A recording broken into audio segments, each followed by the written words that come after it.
अऊज़ु बिल्लाहि मिनश्शैतानिर्रजीम बिस्मिल्लाहिर्रहमानिर्रहीम रब्बी इश्रह ली सदरी व यस्सिर ली अमरी वहलुल उक़दतम मिन लिसानी यफ़क़हू क़ौली। आज हम चूँकि सूरह फ़ातिहा हमारी कंप्लीट हो चुकी है, आज हम सूरह बक़रा का शान नुज़ूल और इसकी फ़ज़ीलत पढ़ेंगे।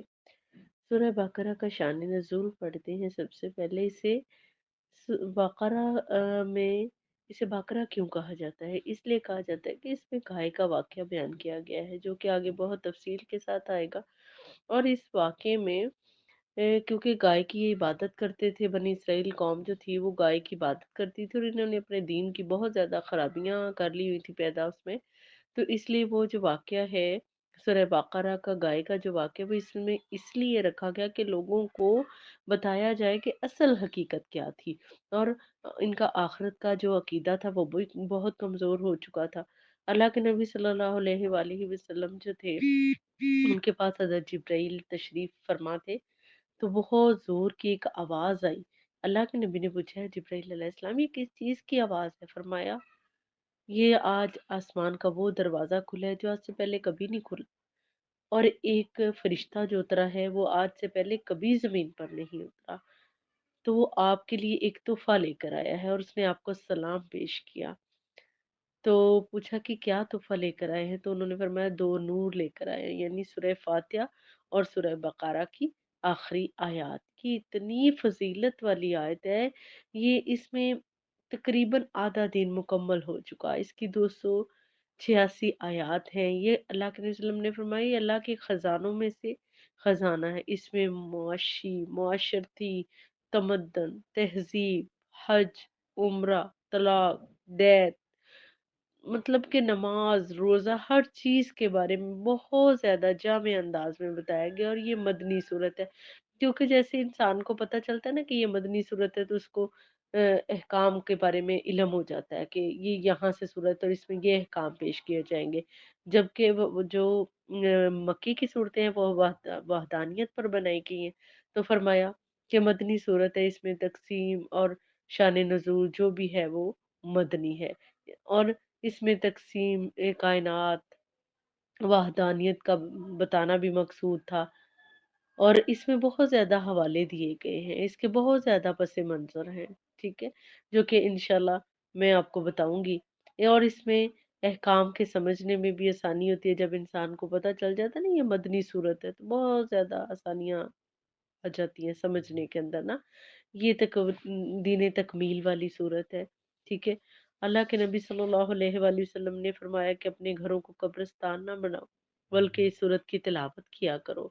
इस सूरत में इन लोगों का अकीदा आखिरत जो था वो कमज़ोर हो चुका था, उसको दुरुस्त करना ज़रूरी था।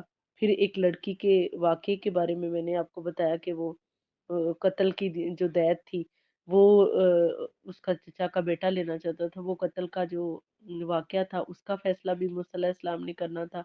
और ये लोग कहते थे कि इंसान दोबारा कैसे ज़िंदा हो सकते हैं, वो भी इनको सिखाना। तो अल्लाह ताला ने जो इनके जादूगरियाँ और जो इनके फ़हम और गुमान से मुतल्लिक़ गलत चीज़ें पैदा हो चुकी थी इनके दिन में, उन सबको ख़त्म करना भी मकसद था।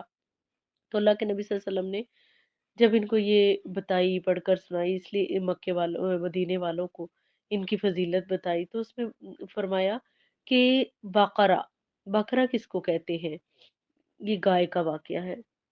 यानी इसमें एक गाय का वाक़या जो बड़ी तफ़सील के साथ आगे बयान किया जाए। हर चीज़ की कोई ना कोई बुलंदी और कोहान होती है, जैसे ऊँट के ऊपर उसकी कोहान होती है, और जैसे कि एक छत पर उस छत मकान की कोहान है, मीनार मस्जिद की कोहान है, इसी तरह से हर चीज़ की कोहान है। कुरान की कोहान जो है, बुलंदी जो है, वो सूरह बक़रा है।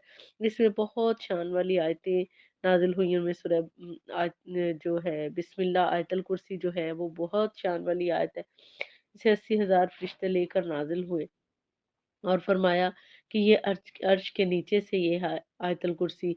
और कुरान को बुलंदी जो है वो सूरह बक़रा की वजह से भी है, और कुरान तो खुद एक बहुत बुलंदो बाला کتاب ہے۔ اپنے گھروں کو اللہ کے نبی صلی اللہ علیہ وآلہ وسلم نے فرمایا کہ اپنے گھروں کو قبرستان نہ بناؤ، بلکہ قرآن پاک کی تلاوت کیا کرو، سورہ بقرہ کی اس میں تلاوت کیا کرو، اور شیطان اس گھر میں نہیں آتا جہاں پہ یہ سورہ بقرہ تلاوت کی جاتی ہے، وہاں سے یہ ذلیل اور خوار ہو کر بھاگ جاتا ہے اور دوبارہ کبھی بھی نہیں آتا ہے۔ 1000 اس میں حکم ہے، 1000 باتوں سے منع کیا گیا ہے، اور اس میں 1000 خبریں دی گئی ہیں۔ اگر یہ مجنون اور دیوانہ بھر پڑی جائے تو اس کا مجنون اور دیوانہ پن جو ہے وہ ختم ہو جاتا ہے۔ سورہ بقرہ کو پڑھا کرو۔ اللہ کے نبی صلی اللہ علیہ وآلہ وسلم نے فرمایا کہ اس کا لینا برکت ہے اور اس کا چھوڑ دینا حسرت ہے، یعنی حسرت کا باعث ہوتا ہے ان لوگوں کے لیے کہ کاش ہم بھی ایسا کر لیتے یا پڑھ لیتے۔ جادوگر اس کا سامنا نہیں کر سکتے، قیامت کے دن صاحبانوں اور پرندوں کے جھنڈ کی صورت میں یہ آئیں گے اور یہ ہمارے صاحبانوں کی طرح ہم پر سایہ کریں گے اور اللہ کے حکم سے یہ سفارش کریں گے۔ اور سورہ بقرہ کی فضیلت تو بہت زیادہ ہے۔ اللہ تعالیٰ ہم سب کو اس پر ان شارٹ وے، کیونکہ میں آپ کو شارٹ وے میں قرآن بتا رہی ہوں، سارا پڑھا رہی ہوں، تو سورہ بقرہ کا شان نزول اور فضیلت میں نے بتا دی کہ اللہ کے نبی کے پاس فرشتے جو تھے جبرائیل بیٹھے ہوئے تھے، تو تب یہ نازل ہوئی، اور اس کے بعد یہ جو اس کی فضیلت میں نے بہت زیادہ آپ کو مطلب بہت زیادہ تو نہیں لیکن نارمل ڈیٹیل کے ساتھ چونکہ میں نے آپ کو سمجھا دی ہے، تو اس کو کوشش کریں ان شارٹ وے میں پڑھیں قرآن کو، سب خود بھی پڑھیں، دوسروں کو بھی پڑھائیں، سب کے لیے یہ صدقہ جاریہ بن جائے۔ اللہ تعالیٰ اس کے ذریعے جو ہے وہ ہمیں آسانیاں عطا فرمائے۔ جزاکم اللہ خیرن کثیرہ۔ سورہ بقرہ کا شان نزول اور اس کی فضیلت۔